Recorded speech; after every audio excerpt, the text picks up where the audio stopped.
अस्सलामुअलैकुम everyone, my self सहर इकबाल। आज हमारा टॉपिक है डिसीजन मेकिंग प्रोसेस के बारे में। पहले हमने डिसीजन मेकिंग की टाइप्स पढ़ी थी और अब हम देखेंगे कि कौन सा प्रोसेस क्या है डिसीजन मेकिंग का। अच्छा, डिसीजन मेकिंग का प्रोसेस होता क्या है basically. Decision making is the process of making choices bye identifying and decision gathering information and assessing alternative resolution.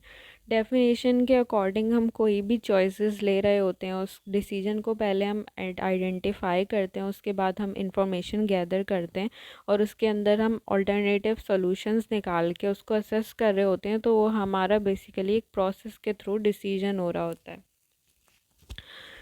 अच्छा, जब हम छोटे हुआ करते थे, जब हम बच्चे हुआ करते थे, तब हमारे डिसीजंस किस तरह के होते थे। जैसे फॉर एग्ज़ाम्पल हमारे पास कोई केक का ऑप्शन होगा तो वो इस तरह का होगा कि चॉकलेट केक खाना है या फिर स्ट्रॉबेरी केक खाना है, आइसक्रीम कौन सी फ्लेवर की खानी है। तो इस तरह के हमारे डिसीजंस होते थे, जो कि हम अगर चॉकलेट आइसक्रीम भी खा लें या फिर हम स्ट्रॉबेरी केक भी खा लें तो उससे कोई ख़ास हमारी लाइफ पे इम्पैक्ट नहीं पड़ेगा।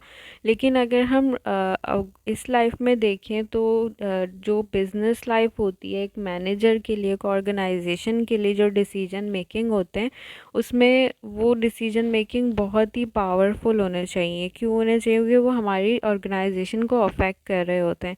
तो डिसीजन मेकिंग प्रोसेस बेसिकली बनाया किस लिए गया है कि पहले जो बच्चों के जो डिसीजन हमारे बचपन के दौर में हुआ करते थे वो इतने वो नहीं थे, इतने मुश्किल नहीं हुआ करते थे। लेकिन अब जैसे जैसे हम बड़े हो जाते हैं, हमारी प्रोफेशनल लाइफ आ जाती है, तो उसके लिए हम जब डिसीजन ले रहे होते हैं तो हम पूरे प्रोसेस के थ्रू ले रहे होते हैं। फिर हम ऐसे नहीं ले सकते अपनी चॉइसेस को। डिसीजन मेकिंग प्रोसेस बनाया किस लिए गया है बेसिकली। ये प्रोसेस होता है इसलिए कि अगर हम ऑर्गेनाइजेशन में कोई डिसीजन ले रहे हैं तो हमारा डिसीजन ऐसा ना हो जाए, गलती ना हो जाए कि हम उसमें पूरी जो है वो आइडेंटिफिकेशन करने के बाद ही डिसीजन लें, ताकि हमारी कंपनी लॉस में ना चली जाए, ताकि हमारी कंपनी रिस्क में ना चली जाए। तो हम कोई भी डिसीजन लेते हुए 10 दफ़ा सोचते हैं, इसको पूरे प्रोसेस से गुजारते हैं, उसके बाद फिर हम जाके कुछ डिसाइड करते हैं। तो इसके अंदर हमारा पहला ऑप्शन आ जाता है आइडेंटिफाई प्रॉब्लम। हमारा कोई भी डिसीजन होगा उसमें हम लोग पहले उसको आइडेंटिफाई करेंगे कि हमारा मसला क्या है। उसके बाद फिर हम उसमें ऑप्शंस जनरेट करेंगे कि हमारे पास क्या क्या ऑप्शंस हैं, क्या क्या सॉल्यूशंस हैं उस चीज़ को लेके। तो हम उसको देखेंगे। उसके बाद फिर हम थर्ड पे एनालाइज करेंगे अपने ऑप्शंस को कि आइदर हमारे ऑप्शन हमारे डिसीजंस के साथ जा भी रहे हैं या नहीं जा रहे। फिर उसके अंदर से भी हम एक बेस्ट ऑप्शन सेलेक्ट करेंगे, क्योंकि ऑब्वियसली हम एक दो डिसीजन एक साथ तो नहीं ले सकते, हम एक ही डिसीजन लेंगे एक टाइम पे।